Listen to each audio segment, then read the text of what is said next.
This Wisconsin Realtors Association is pleased to present the virtual conference session entitled These Walls Can Talk, Home Inspections and the Buyer Client. We are very pleased to welcome all of you to this session. And now it is my pleasure to introduce today's moderator, Kathy Zimmerman. Kathy, welcome to the program. Welcome, and thank you, everyone, for attending. I am Kathy Zimmerman, and I am a broker-owner of RE/MAX Community Realty in Lake Mills, Wisconsin, and also a WRA Real Estate School trustee. One of the responsibilities of the Real Estate School is to provide interesting and informative educational programs to help you in your business. Today's session is full of valuable information guaranteed to help your business, so I hope you take advantage of it and acknowledge our speaker and the knowledge our speaker can offer. Feel free to ask questions at any time in the chat box, and I'll do my best to work with our speaker to answer them during the time we are together. If we are not able to answer all the questions, we will respond after the program. So without further delay, let's get started. It's my pleasure to introduce our speaker, Travis Everett. Travis is more than 2 decades ago was a farm boy in North Carolina. Decided he wanted to play college football and be a doctor, the beginnings of a life story anyone could be proud of. But after attending University of North Carolina, that farm boy realized he was as bad at medicine as he was at football. What he did excel at was talking and helping people. So his real estate career as an agent was born. Now the owner of a successful real estate school and national speaker and the founder of the brokerage firm of over 120 agents, Travis really only wants to know one thing. What can he do today to help you succeed? Travis, take it over. Thank you, Kathy. I am glad to be with you all today, and I have to say this morning when I began these sessions, I was not anticipating that I would get the full biographical treatment on every one of these. So that bio, it gets longer every time I hear it the rest of the day. So we have to edit that thing down for you guys. Kathy asked me when she came on a little bit earlier if I was enjoying the snowstorm. I hate to inform those of you watching from Wisconsin, but this virtual technology is a wonderful thing. I am in 62 and sunny North Carolina today, and so I am so sorry for you all that are having to huddle up in the cold, but at least the technology allows us to do that. And so I'm so glad to be with you to talk about home inspections and the home inspection process and why those are so important to our clients. I do want to point out before we get going here, that little chat box down on the left-hand side of the screen you have, please feel free just to check in, ask questions as you might have them. This is your session. It's not my session. They've hired me to be here for this time, but this is meant to be informative for you. So if you have questions, throw them out there. I'm pretty good at multitasking, and I'll be able to see them, and I'll try to work them into the presentation as we go. Don't feel like you need to necessarily wait until the end. And if for some reason I haven't noticed them, I'm sure Kathy will jump back in and point them out to me. But anytime you want to, just jump in. One of the quirks of this technology is I can't see you unless you actually say something in that box. So I highly encourage you to do so anytime you would like. So as we start to talk about home inspections, it's a good idea to define an inspection, just to talk about what is a home inspection. Well, it's a visual inspection, and it is done by a professional who's looking at the structure and systems of the house. You know, one of the things that we have to remember about home inspections is they have limitations, and one of those limitations is that they are not anything that's meant to be permanent. There's no permanence to a home inspection. The home inspection is valid for one day. In that regard, it's much like an appraisal. It's an opinion, and it's the opinion of a professional who's been trained to do that, but they can't give their opinion for some indefinite time period into the future, so that inspection is only valid for that one day that it's conducted. Things could certainly change in the future, and very often things do change. And in that regard, it's also not a warranty. I think sometimes home buyers and even sometimes real estate agents sit back and say, oh, well, we had an inspection done, so we're all good on that front. We don't need to worry about that for a long while. Well, that's a really dangerous way to look at the whole concept of a home inspection. A home inspection is meant to be a snapshot in time, so it's not going to guarantee that the things that are in good working order today will necessarily be in good working order tomorrow or 2 weeks down the road or a year into the future. The real goal is for the buyer to learn as much as they possibly can about the property that they're looking at. I mean, buyers are taking a big leap of faith.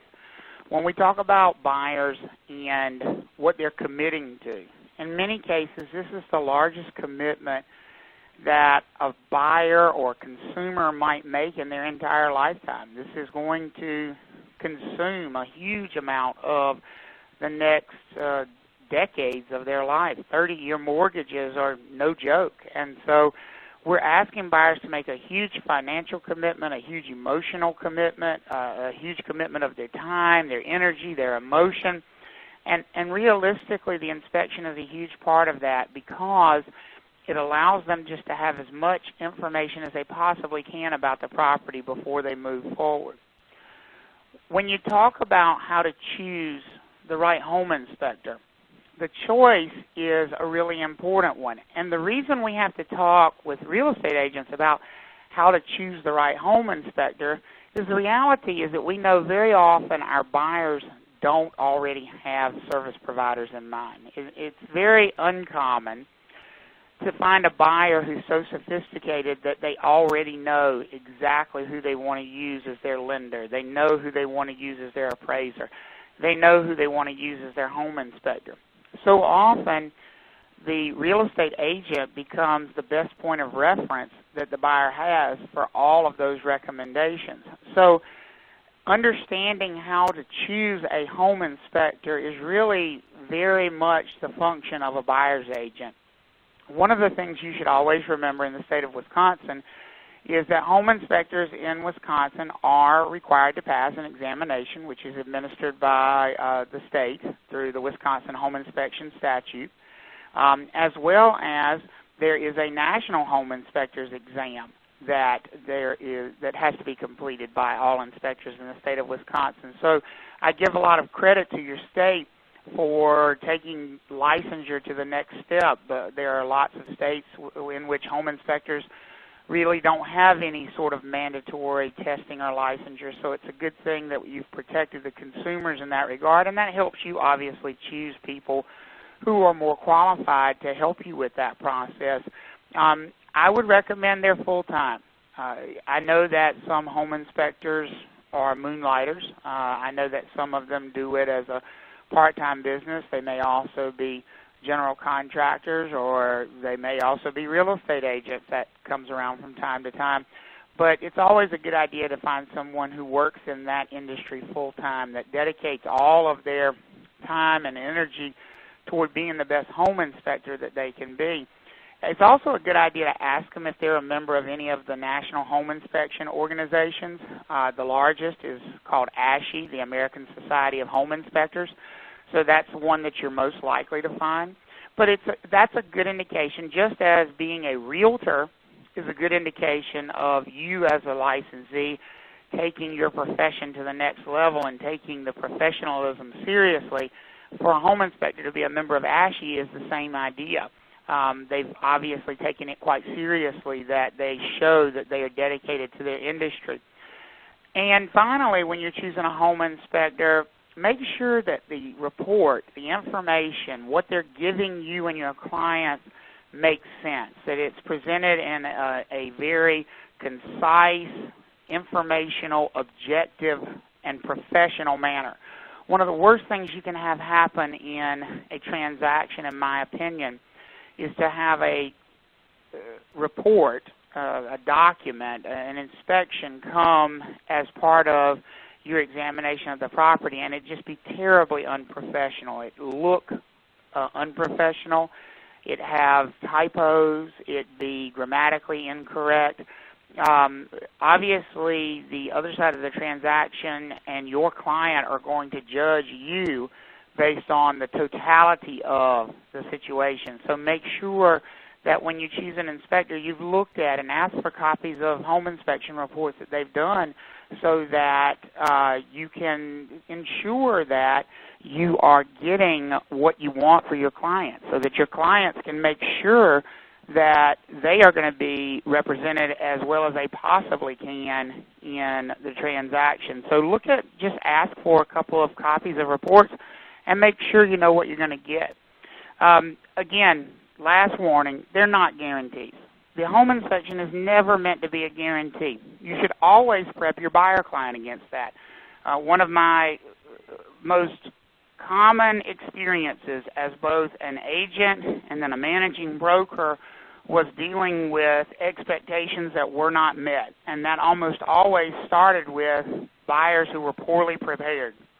And when you have poorly prepared buyers and buyers who don't know what to expect in the transaction, then they are going to end up with a disappointing result. No matter how good or bad the inspection might be, it's going to seem like a disappointment to the buyer if they've not been adequately prepared.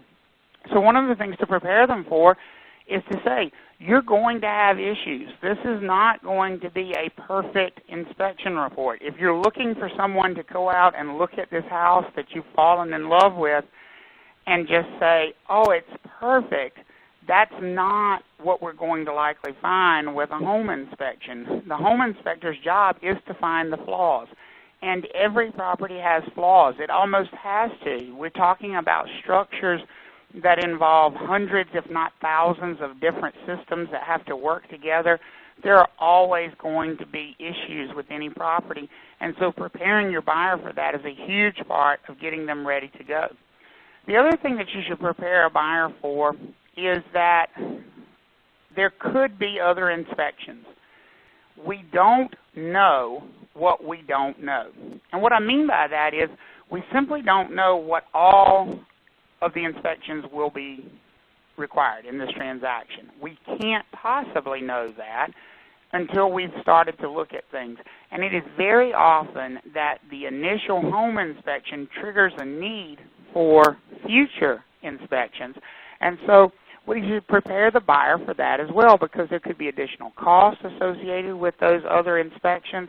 There could be additional time involved with those other inspections, and we want to make sure the buyer knows about this in advance so they know that it's coming. You know, as an example of some things that you might see in a transaction, you might see a home inspection that triggers the need for more of an HVAC inspection, the heating and ventilation system. Home inspectors will generally come in and they will check basic functionality of your heating system, your cooling system, and obviously in extreme weather conditions, you know, basic functionality is what we're looking for. But basic functionality doesn't necessarily tell us everything we need to know about something as complex and as expensive as an HVAC system. So the home inspector may see things that they don't like during the home inspection, like, for example, rust. They may see rust on a condenser, or they may see some debris in certain places, or they may see frayed wiring, or they may see some or hear some evidence of a wobble in a motor or something like that. And that can always trigger the need for a further investigation by somebody like an HVAC technician. So the buyer should be prepared to do that if that's something they really want to have all the information about. I think the other thing that's important to point out to the buyer is that just because there is an inspection for everything does not mean they have to get all the inspections for everything. Ultimately, the buyer is going to have to decide what makes the most sense for them, what is worth paying for this buyer in order to figure out if they want to move forward with the property. You know, other things that you may come up during the initial investigation of the property, you know, cracks. Quite often we'll see things that look like this in a home during the home inspection, and it becomes very debatable as to whether is this crack a significant crack? Does it represent significant movement of the foundation? Does it represent a major issue, a minor issue, not an issue at all? And the truth is most home inspectors are probably not going to commit themselves to saying what this represents. They're probably just going to put a note on their inspection report that says this requires further investigation. I recommend the services of someone like a structural engineer, for example, to come in and take a look at the property and really figure out what is going on and how much movement there might be. These are things that obviously you could look for when you are touring the property. This kind of thing might be evident even before a buyer makes an offer on the property. But if this turns up during the inspection, and it will at some point if you stay in the business long enough, be prepared to have that discussion with a buyer. There's no need to panic. It doesn't necessarily mean the end of a transaction. It doesn't necessarily mean thousands of dollars of repairs. It certainly could mean those things. But again, that is the whole point of the inspection process, is to find out the information, to get all the data, not to give us the answer we want to hear. This is not, oh, I'm going to pat you on the head and make you feel better about things. This is, what do I need to know about this property? Give me the facts, just the facts, so that I can make a decision about whether or not I'm going to purchase this property. That's the point of the home inspection process from the buyer's perspective. One of the major fears that buyers have that they may run into in purchase of a new property is mold, and it can be terrifying. It's gross, particularly if you see something that looks like this on a ceiling when you walk into a property. This is a picture of a ceiling I saw in a home that we were viewing, and interestingly enough, the sellers claim to not have noticed that, and so you may run into something like that where you find mold. And that is also very likely going to be just noted in the inspector's report. Very rarely is the inspector going to commit to saying, oh, well, this is not harmful mold, or this is mold that you don't need to worry about, or this is not such a big deal, or even the opposite. This is terrible. This is disastrous. You're probably not going to see that from a home inspector. So when you see something like this on a report, just talk to the buyer. How important is it to you, Mr. or Mrs. Buyer, to find out exactly what we need to know here? Are we going to have somebody come in, a mold remediation specialist or an environmental hazard specialist, and test this mold to see if it's a harmful type of mold, or tell us what will be involved in cleaning this up? That's very likely going to require further inspection or further investigation. You're probably not going to get any solid answers from the home inspection. So let's talk about some things that you might get more solid answers about from a home inspection. The things that home inspectors traditionally are pretty good with predicting issues, talking about issues, pointing out issues. On the exterior of the home, one of the major systems of the home that the home inspector is going to take a good, long, hard look at is the siding. What is the siding system on the house? Do we have masonite, for example, or some type of composite siding, hardboard siding? Do we have hardy plank or some type of fiber cement siding? Do we have cedar siding? Do we have vinyl siding? Do we have brick? The type of siding is going to be very important because that will tell the buyer what they're going to be looking at as far as maintenance costs on the property. And most home inspectors are pretty good reference points for, expected lifespans of certain types of siding. The truth is that not all siding is created the same, that some types of siding were meant to last longer, and some were, quite honestly, just meant to deteriorate at a faster rate. Masonite, for example, I think masonite is a very common punching bag for people who pick on the use of less than perfect products in the home building process.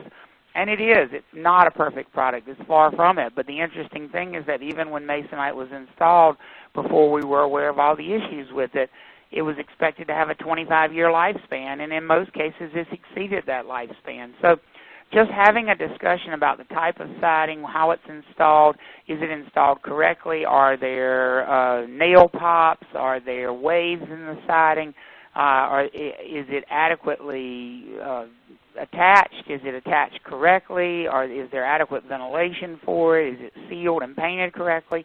All of those things will be on a home inspection report, and so your buyer will have a wealth of knowledge about the condition of the siding once they've had a home inspection done. Another thing that home inspectors tend to look at with a pretty good eye for detail are the windows in the property.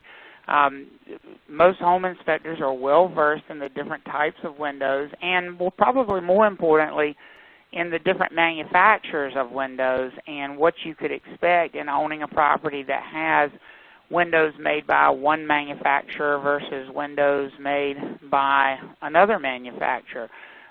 One of the common problems with windows is something like condensation between the panes, and that can really sort of sidetrack a discussion about repairs with a potential buyer because they get caught up in the idea of, well, does condensation make the window unuseful or does it make it less than useful? And so home inspectors can really be a good resource in that and explain, whether or not that condensation may lead to other problems or is it just a cosmetic type thing. Checking functionality of the windows, making sure they're not painted shut. That's a big complaint of those who purchase homes that are maybe a little bit older and have had some repainting, refurbishment done. Lots of sellers might paint and simply paint over the windows and have them in such a state that they don't open at all or don't easily open. And so we want to take a look at those and make sure that the buyer knows what they're getting, because there's a significant amount of expense associated with replacing windows if somebody has to come through and replace them. And that's not something that we want to see the buyer, be strapped with instantly as soon as they purchase the property. Another place on the exterior of the home where the buyer's inspector may hopefully go would be into the substructure, the foundation of the property. Most homes in Wisconsin, for example, might have a basement, and so we would want that basement inspected. We'd want to look for several things. Is it dry? Does it appear that we have any water intrusion issues in the basement? Does it look like there's been any weeping? And if there is water, where is it coming from? Is it coming from the base of the basement, or is it weeping down the walls? Are there signs of water leakage and water infiltration in several different places around the basement, or is it just seepage from the floor itself? So, looking at the basement, and is it dry, or if it's built on a crawl space, going into the crawl space, that's a part of what an inspector should do in most cases, is throw on some pants and coveralls and go into the basement and look, or crawl space, and look to see what's going on with the property, so that you can have a much better idea, because we can see things like settlement issues from there and moisture issues, and then also things like wood-destroying insects like termites would be much more evident in a basement or crawl space than they would from looking at the exterior of the property. So that's another thing to expect that would be investigated on a home inspection. Probably the single biggest feature / characteristic of a property that a home inspector can give really valuable feedback on is the roof of the home. When you look at roofs are one of the most important topics that come to mind for a buyer for a couple reasons. Number one, obviously a leak can cause tremendous damage to the property, and not just the actual structure itself, but to things like personal property, which are stored in the house, and from furniture to rugs to flooring to you name it. There's all grades of other damage that could come from a leaky roof. And then the other side of why the roof is so important during a home inspection is just quite honestly cost. I mean, you're talking about an exorbitant amount of money in a lot of cases to replace a roof on a home. Statistically speaking, I've checked, and in Wisconsin, you're looking at average replacement costs being between about $8,000 and about $10,000 for a shingle roof, and that's going to vary some depending on how steep the roof is, what kind of slope you have on the roof, whether there's one layer of shingles or two layers of shingles, and all those things do factor into the equation. So those numbers can vary, pretty significantly, but $8,000 to $10,000, it really is a lot of money. It's a great deal of money, and it's money that the buyer can't afford not to spend if they purchase a property that turns out to have a roofing issue. So they could be walking into tremendous expense by buying a home and not realistically knowing whether or not the roof needs replacement or is in need of replacement or how soon that might be. So this is a big part of what we expect from a home inspector, is to get some idea of the condition, the age of the roof, and when we might be looking at replacement of it, so that the buyer can decide, is the number one, should I buy the property at all? And number two, is it worth the price that I'm potentially paying for the property if the roof were in this condition?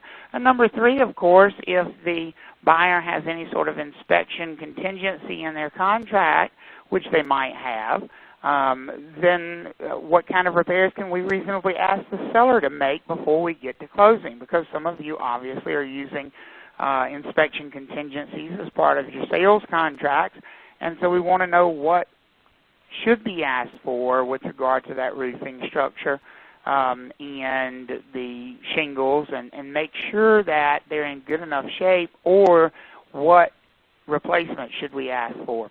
I have a little short video that I wanted to show you that deals with roofs and inspections, and maybe a new frontier that you haven't thought about necessarily with regard to inspecting roofs.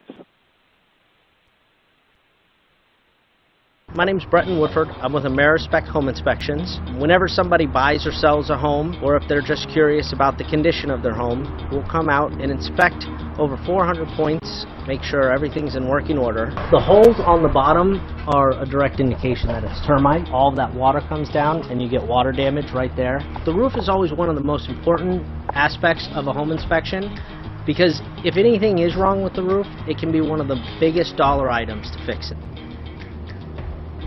Having a drone and doing a drone roofing inspection is a really great tool, because you're able to do a comprehensive roof inspection all without ever having to get up onto the roof and endanger yourself due to too steep of a pitch, or to actually damage any of the roofing materials like clay tiles or slate roofs or even metal roofs that you're not supposed to be walking on. There is an area that the shingles are starting to lift away and could cause moisture and water intrusion into the home. We would have never been able to see this from the ground or ladders up on the eaves. We can see there's been some patching done here to the roof. I like to highlight those for the client. The drone we always fly is Autel Robotics X-Star Premium. It's so easy to use. You unpack it and it's pretty much ready to fly.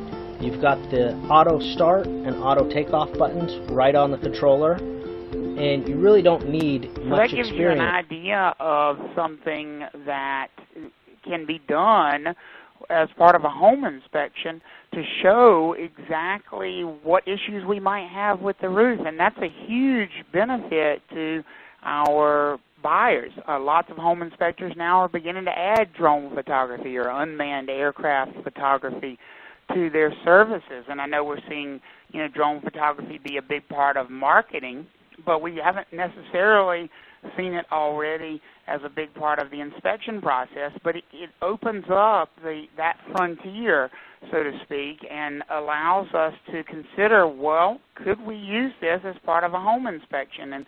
And that's a trend that's starting to develop across the country, where we're seeing inspectors who are offering this as an additional service. Now, one thing I do want to point out about that, and it is really important, if you're going to utilize drone-based photography in your listings in any way, whether you're using it for marketing the property or using it for home inspections or whatever it might be. I've had surveyors who would use drone-based photography so that they could give the buyer a better idea of where the lot lines were once they had surveyed off the lot lines on larger pieces of property.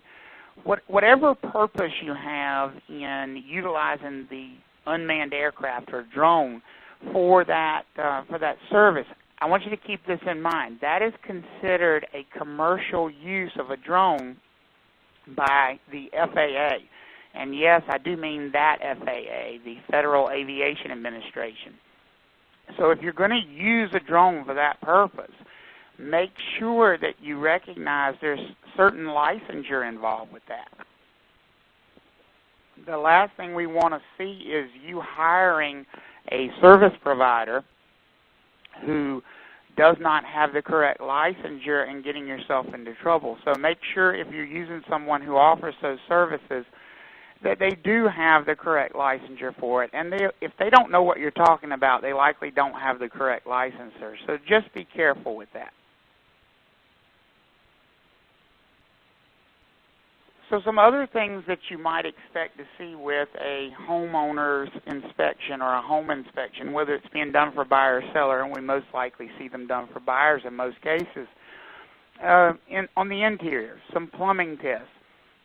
Do we have hot and cold running water available at each location? That's about the most basic thing that we can get.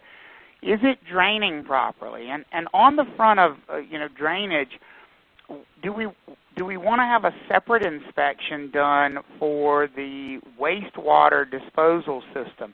Are we dealing with a property that's on a municipal or city-based sewer system? Or are we dealing with a property that has its own sewage disposal system, like a septic tank, for example? Those are very common in lots of places, and so if those are the systems that are in use in a property you're selling, like a septic tank, for example, or cesspool, whatever that might be, do we need to consider having a separate inspection of that? Because most home inspectors are simply only looking at basic, very basic functionality of, will the faucets work? Do we have hot and cold water? And do they drain? And so that might not tell us the complete picture of the plumbing system of the house. And so it's something to certainly think about. Water quality testing, not just the disposal of the water, but the water quality itself. Obviously, there have been stories around the country of less than drinkable water coming from municipal supplies in some places in Michigan, for example. But that's not just isolated to Michigan. There have been some other places where the municipal supplies have been compromised. Or more likely, if we have well water as a drinking water source, do we need to have some certain investigations, inspections done of that well water to see if there are things like, heavy minerals or heavy metals or different types of pesticides that have leached into the water, or maybe even petroleum? There might be an underground storage tank on the property that has leaked, and that has managed to seep its way into the underground aquifer that feeds your drinking water well. So there's lots of considerations around water, the quality and disposal, other than what a home inspector might look at. So this is probably an area of focus to talk about some additional testing to make sure that you're in good standing there. As far as other things that a home inspector may look at, they may look at the electrical wiring on certain receptacles. They may look at the electrical wiring on all of the receptacles. They may remove the covers on some of them. They usually walk around with a little tester that allows them to check to see if there is power at each outlet and if it is wired correctly, or if the neutrals are reversed, or something in that, something of that nature. But most of the time they will at least at bare minimum inspect to see that there's power at each outlet. And is it properly grounded? Are there ground fault receptacles where they should be in place?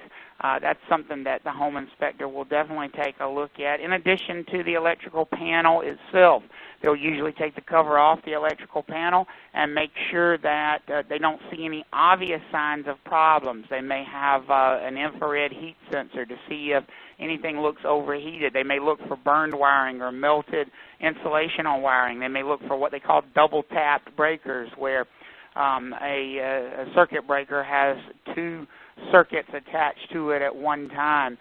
Any of those things could come into play with an electrical panel, and so we want to make sure that they are taking that apart and looking at it to make sure that there is no problem there, and they could certainly recommend further investigation by a licensed electrician if they find significant issues. This is one of those areas where hopefully you will not see any significant issues, and usually they can rule that out. It's usually the case in any case. Another thing that we can look at is the attic, and we certainly expect the attic to be investigated by the home inspector if it is accessible to them, and usually that would be part of the process for any home inspector is to look at the attic space and make sure that it looks clean, it's free of any infestations. You could have certain things in there. There could be bats, there could be rodents, there could be insects. The other thing that we look for most commonly in an attic space would be roof leaks. Obviously, roof leaks are very hard to detect from the outside, even with a drone or something like it. But from the interior and looking at them from underneath on a roof line, they can become very readily apparent. To make sure that we do not have any leaking roof issues or any staining and that sort of thing, because it becomes very easy to see when you are looking at that. I certainly hope some of you don't have the problem I had when doing an attic inspection once, and we found a gentleman who was living in the attic who had sort of moved in. Infestations, unfortunately, come in all shapes and sizes sometimes. I think he scared me a lot more than I scared him, but hopefully you'll never encounter that when you're going into an attic to do an inspection. Overall, the number one reason we so highly recommend that our buyers do these inspections is to mitigate risk or limit risk for ourselves, to make sure that we are protecting our clients as much as possible, but we also want to minimize the amount of risk that comes along with the transaction, to make sure that you are not placing yourself at risk of being sued. One of the most common reasons that licensees are sued in real estate transactions is failing to recommend very simple inspections in some cases, to simply say to their clients, you should be doing this inspection. And so we always want to make sure that we're definitely recommending them and doing so in writing. One of the most important things that we can do is to make those recommendations in writing so that we have the ability to prove after the fact that we did indeed make the recommendation. And so risk avoidance is a huge part of the process there, and making sure that that's happening. Repairs are undoubtedly part of the process for completing a transaction. Most contracts are going to include some type of contingency for inspection at minimum, or some period of time for investigation to try to make sure that the transaction unfolds in a very positive manner for the buyer. And we want to make sure that the buyer has the opportunity to know exactly what they're buying, number one, but also have those things repaired so that they can still move forward with the transaction. Obviously, a lot of these issues aren't known in advance, and they don't readily become apparent until after we have, sort of moved forward in the process. And so we want to make sure that the buyer has this opportunity to find repairs or to have repairs done as they move through the process.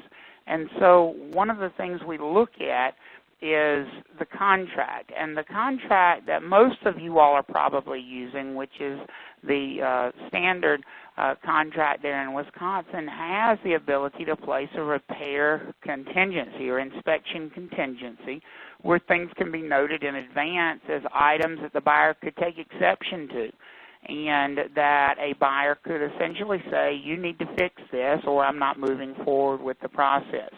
And so hopefully you are utilizing that portion of the contract, and as you do utilize that, you're having the buyer make note of those things, and you're following those deadlines to make sure you're giving the seller adequate notice within the terms of the contract so that they can have time to decide, are they going to address these issues or are they not going to address these issues, so that the buyer has a clear idea of what they might be getting as they head to closing. If you know in advance that there are things that need to be repaired, it's always best to get them out of the way up front. Because one of the things that's very clear in most contracts, and indeed if you're using the sort of standardized contract there in Wisconsin, is that things that have already been noted as issues to the buyer in advance might not be negotiable as much so as repairs as you move forward. So if you're making an offer on a property and you know there's an issue with the property and you want to represent that buyer in the best way possible, it's always best to get that negotiation out of the way up front as part of the original negotiation, and that way that you will only be negotiating for the unforeseen issues as time moves forward. It's always important as well not to guarantee. Don't tell buyers the seller's going to fix everything, because we don't know that the seller is going to fix everything. It's simply not the seller's responsibility to fix everything. So we need to make sure that we don't guarantee that for buyers, because that is probably a guarantee that we cannot live up to.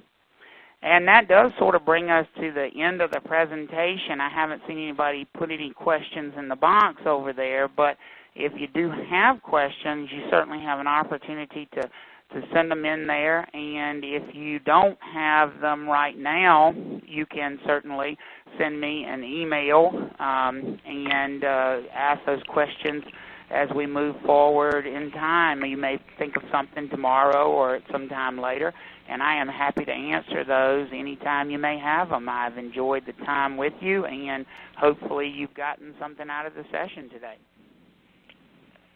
Great. Thank you so much. This virtual conference session has now concluded.